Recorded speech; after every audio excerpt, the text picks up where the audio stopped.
l'étude de la gouvernance et du management des organisations, particulièrement dans le secteur sanitaire et social et médico-social.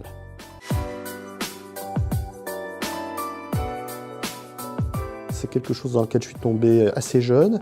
En fait, quand j'ai terminé ma formation initiale, après une formation dans une école parisienne de commerce, j'avais l'idée de faire une thèse. Et puis pour des raisons tout à fait contingentes, j'ai pas pu le faire. Voilà. Donc je suis entré dans une vie active de praticien et j'y ai trouvé une certaine satisfaction. J'ai fait plein de choses intéressantes, mais j'avais toujours eu l'idée de faire ça. Et on a commencé à me demander à faire des interventions. De fil en aiguille, on m'a demandé de faire des cours en formation initiale. Et puis je me suis dit, pourquoi ne pas, en fond, évoluer vers un métier d'enseignant-chercheur qui me permettrait de faire de l'enseignement qui me plaît et puis de creuser les questions sur lesquelles, en tant que praticien, on n'a pas toujours, même pas beaucoup le temps de réfléchir. Les organisations qui sont mes partenaires sont dans différentes régions. Donc, sur le projet dont je m'occupe actuellement, donc depuis en gros 2015, si on veut,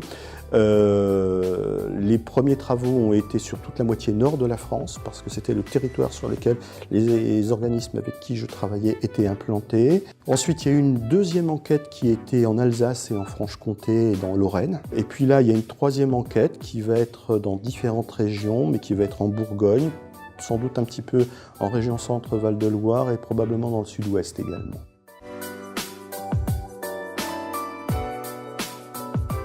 La première, c'est le financement. C'est-à-dire qu'effectivement, il faut trouver le moyen de financer ses propres travaux de recherche, et particulièrement dans le type de recherche que j'assure, qui suppose de passer du temps.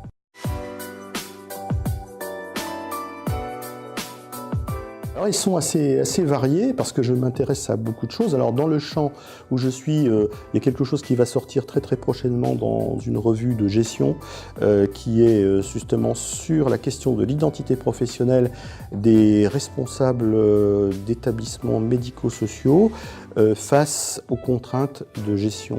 Récemment, j'ai publié un chapitre sur un sujet un petit peu différent dont je n'ai pas parlé, mais qui est la question du management des faits religieux dans les organisations du secteur social et médico-social.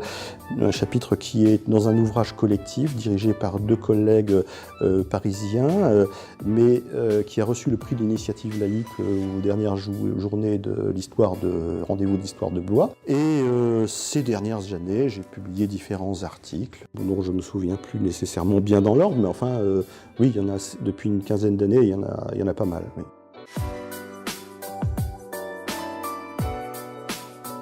J'ai deux projets actuellement qui sont plutôt dans la tête. Le premier, c'est ce projet que je mène actuellement dans un cadre franco-français de comparaison des réponses de différentes organisations du secteur médico-social à cette grosse pression de performance économique et budgétaire face à un énorme besoin de solidarité dans la population avec le vieillissement et la dépendance. Quand ce projet va être bouclé, c'est-à-dire à peu près d'ici un an, on va dire fin 2019, début 2020, j'aimerais passer à l'étage suivant qui serait de faire une étude comparative européenne, puisque j'ai des contacts avec des réseaux. Quand vous savez que par exemple dans les établissements d'accueil, c'est très moyen ce que je vais dire de personnes âgées dépendantes.